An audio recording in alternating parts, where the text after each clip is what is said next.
بسم الله الرحمن الرحيم. السلام عليكم ورحمة الله.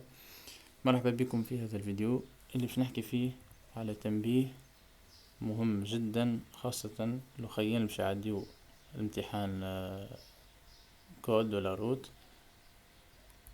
وذلك أنه اشتهر في كثير من ليزابليكاسيون وكثير من لي كور اللي نشوف فيهم اللي يدوروا أنه مسافة الأمان هي السرعة على 10/3.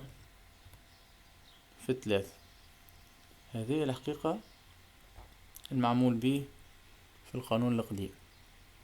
نحب ننبه ونلاحظ اللي كل ما يصير تحيين في القانون، راي الوكالة الفنية للنقل البري تحين الأسئلة متاع الابليكاسيون اللي عديو بها الكود، يعني يحينوها وفقا للمعطيات الجديدة.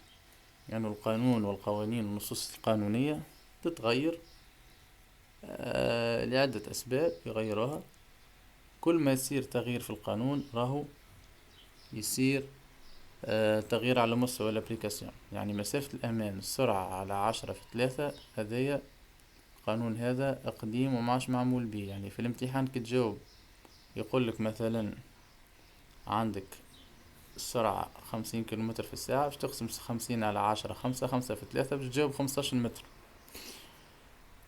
وهذا غلط، لأني هذايا في القديم كنا مسافة الأمان نحسبوها هي المسافة المقطوعة خلال ثانية واحدة. ولتحقيق السلامة المرورية راو اللي الحكاية هذه غير كافية في تحقيق أكثر سلامة مرورية. قالوا معناها باش نبعدوا عن الريسك نكونوا ولا نغيروا مسافة الأمان هي المسافة المقطوعة خلال ثانيتين، ولا 2 ثواني 2 سكوند. هذه باتباع القاعدة التقريبية. وبالتالي في جديد نعطيكم النص القانوني في جديد كيفاش يقول في الرائد الرسمي متاع عام 2021. حقيقة أنا حبيت ننبه عليها الحكاية هذه عندي برشا، ولكن هو جاء وقتها. قرار من وزير النقل واللوجستيك مؤرخ في 31 مارس 2021 يتعلق بضبط مسافة الأمان بين العربات. وبعد الاطلاع إلى آخره قرر ما يلي: الفصل الأول: يجب على كل سائق أن يترك مسافة أمان كافية بين عربته والعربة التي تتقدمه حتى يتمكن من تفادي الاصطدام بها، خاصة عند تخفيض الفجأة للسرعة أو الوقوف المفاجئ لهذه الأخيرة. وتزداد هذه المسافة كلما زادت السرعة، يعني عندها علاقة بالسرعة. ما يهمناش، المهم اللي يهمنا لهنا في اللي تغير ويبين الملحق لهذا القرار مسافات الأمان التقريبية الدنيا الواجب تركها بين العربات ابتداء من سرعة 50 كيلومتر في الساعة، وذلك بالنسبة إلى السائق تتوفر فيه المؤهلات البدنية والعقلية المشار إليه بالفصل 2 أعلى. نجيو للملحق هنا نشوفوا كيفاش مثلوا. قالوا إذا كانت تجري في 50 كيلومتر في الساعة مسافة الأمان يجب الواجب تركها 30 متر، 60 36 70 42 80 48 إلى آخره.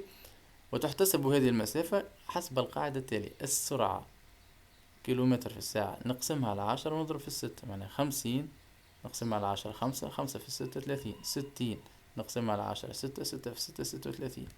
واضح؟ يعني ولات المسافة مسافة الأمان هي المسافة المقطوعة خلال ثانيتين. نجي نقرأ الفصل الثاني: مسافة الأمان بالنسبة لسائق تتوفر فيه المؤهلات البدنية والعقلية المنصوص عليه بالفصل 7 من مجلة الطرقات هي المسافة التي تقطعها العربة خلال ثانيتين. سطر على ثانيتين. وبينا اللي بينتها في فيديو مستقل القاعدة العلمية بالضبط كيفاش تخرج، وهي المسافة المقطوعة خلال ثانيتين. واضح؟ وبالتالي نجم مثلا انت جايب 23 وتكون غلطة متاعك هي غلطة متاع مسافة أمان، وبالتالي يقع تأجيلك في الكود. يعني الحكاية هذه تنجم تكون مهمة ومصيرية في تحديد النجاح. يعني معاش نجاوبوا بالقانون القديم، ولكن جاوبوا بالقانون الجديد. وبالتالي تولي السرعة مسافة الأمان السرعة على 10/6. يعني كي ناخذ كمثال، إذا كان 50 كيلومتر في الساعة نقسمها على 10 5 في 6 30.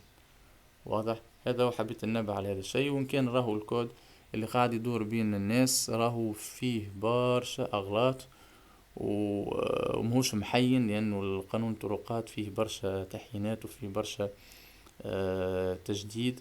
وبالتالي لابد من الرجوع إلى مدرسة تعليم السياقة باش ديما تلقى عندها جديد، ونبعدوا على العباد المتطفلين واللي خارج الميدان واللي تصدروا لهذا الأمر من غير بابه.